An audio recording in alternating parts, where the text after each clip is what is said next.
Ustadz, maaf satu lagi. Oh, baik, silakan. Kalau seandainya papa saya kan udah almarhum, Ustadz. Nah, saya tuh pingin membaca Al-Quran. Apa bisa kalau pahalanya itu disumbangkan untuk almarhum papa saya, Ustadz? Baik. Pertama, kami ikut mendoakan semoga ayahanda diterima dalam kebaikan, dosa-dosa diampuni dan mendapatkan anugerah terbaik dari Allah Subhanahu wa taala. Demikian pula bagi setiap ayah, pemirsa dimanapun Anda berada. Yang kedua, ada banyak amalan yang bisa dikerjakan oleh anak yang masih hidup yang pahalanya bisa mengalir kepada orang tua. Di hadis Muslim ada 9 lafaz. Idza matal insan, jika seorang manusia wafat, inqata'a sa'iru amali, terputus peluang amalnya seketika. Illa min thalath, tapi ada amalan tertentu yang pahalanya tetap mengalir. Jadi kalau seorang meninggal gak bisa beramal lagi, pahala selesai. Tapi ada 3 amalan yang saat dikerjakan oleh beliau sebelum wafat, atau beliau wafat orang lain kerjakan, maka pahalanya terus mengalir. Apa itu? Satu, sedekah jariyah, perbuatan baik yang pahalanya mengalir. Almarhum sebelum misalnya wafat, tiba-tiba kemudian Masya Allah suka belikan mushaf, dikirim ke penghafal Quran, kirim. Beliaunya meninggal, mushafnya masih ada, pahala mengalir. Setiap huruf 10 orang baca, mengalir lagi. Yang paling menarik yang kedua, beliaunya sudah tidak ada, tidak mewakafkan mushaf, anaknya yang hidup mewakafkan. Sampaikan mushaf atau dibacakan. Kata Imam Ahmad bin Hanbal, bacaan itu sampai, pahalanya sampai. Kata Imam Asy-Syafi'i, bacaannya tidak sampai, tapi pahala dari anak itu kalau disebut anak yang soleh mengalir juga untuk orang tuanya. Karena yang 3 tadi, sedekah jariyah, ilmun yuntafa'u bihi, ilmu bermanfaat, dan yang ketiga, waladin solihin yad'u lahu, anak soleh yang berdoa untuk orang tuanya. Di antara jenis doa itu adalah bacaan Al-Quran. Karena doa disebut dengan zikir. Quran surah ke-7 ayat 205, dan bacaan Al-Quran disebut pula dengan zikir. Quran surah ke-15 ayat ke-9. Dua-duanya disebut dengan zikir. Sepanjang Anda baca Al-Quran, diniatkan seperti apa yang Anda sampaikan, maka kata Imam Ahmad, sampailah itu kepada apa yang diniatkannya. Wallahu ta'ala a'lam bishawab. Ada lagi yang lain? Assalamualaikum warahmatullahi wabarakatuh. Waalaikumsalam warahmatullahi wabarakatuh.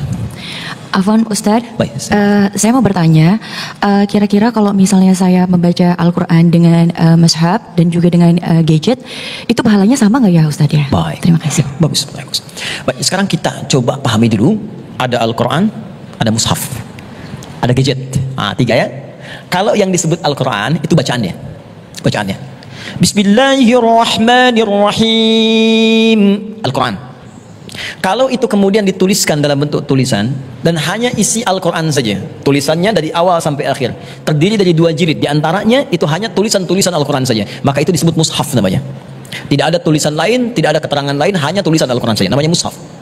Kalau sudah bercampur dengan yang lainnya, kalau ada terjemahan disebut terjemah, kalau ada penjelasan disebut dengan tafsir. Kalau masuk ke handphone sudah bukan mushaf lagi namanya, karena bercampur dengan perangkat lainnya. Orang Arab menyebutnya dengan jihaz, perangkat tertentu, cuma ada program mushaf di dalamnya, maka hukumnya beda. Kalau mushaf maka diperlakukan dengan baik, tidak boleh dibawa ke tempat-tempat yang dilarang. Contoh, tidak ada orang ke toilet bawa mushaf, ya. Kenapa bawa mushaf ke toilet? Mau nyari doanya di Quran? Terlalu banyak alasan, ya. Baik. Gak ada orang kemudian mohon maaf misalnya mau arisan bawa mushaf, jarang-jarang. Mau rapat bawa mushaf, tapi ke toilet bawa handphone. Ya, rapat bawa handphone.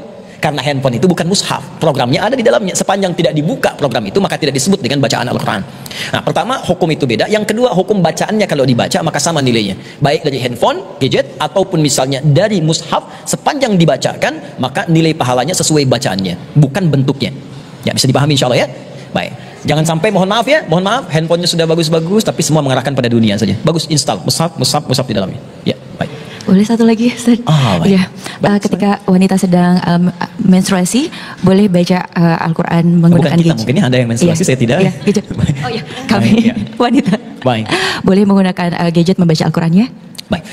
Di sini ada silang pendapat di kalangan para ulama. Ya, kalau megang itu sepakat tidak boleh. Ya, ada yang mensyaratkan sudah pakai tisu atau yang lainnya. Ya. Kalau baca ada menyebutkan tidak juga. Ya, dilarang. Kenapa dilarang? Karena keadaan sedang tidak suci, sedangkan Al-Quran suci. La yamassuhu illal mutahharun. Tidak menyentuh Al-Quran itu kecuali orang-orang yang disucikan. Maka saat sedang tidak suci itu boleh dia belajar tentang hukum-hukum tajwid, tafsir-tafsirnya. Atau kalau mau ikuti bacaan jangan diniatkan baca. Kata Imam Malik bisa dipatah-patah di situ. Ya, bisa. Kita mau belajar Al-Fatihah yang benar misalnya kan, bisa diminta Ustadz bacakan, kita terpatah-patah untuk niat baca, tapi bacanya untuk belajar, bukan menyengaja baca.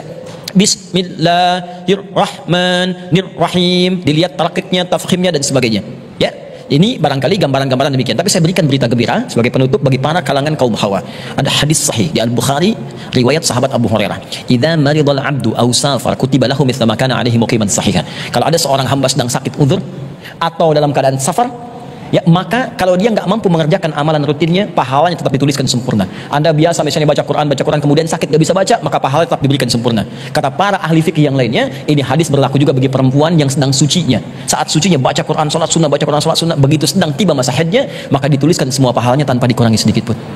Maka saya berikan pesan kepada para perempuan, mirsa dimanapun Anda berada, manfaatkan masa suci itu untuk beramal soleh yang banyak. Karena kalau masa menopause itu tiba, maka keadaan akan kembali seperti laki-laki, dan masa-masa istimewa itu tidak dapat lagi kembali. Saya kira itu ya. Maka pemirsa dimanapun Anda berada, mari kita hidupkan Ramadan dengan Al-Quran. Seakan hampa orang mendapati Ramadan tapi tidak dekat dengan Al-Quran. Jika Ramadan tahun ini belum mampu Anda mendekat dengan Al-Quran, Anda harus menunggu tahun depan. Itu pun jika Allah memperkenankan Anda hidup. Pemirsa, semoga doa kita dijabah oleh Allah Subhanahu wa taala.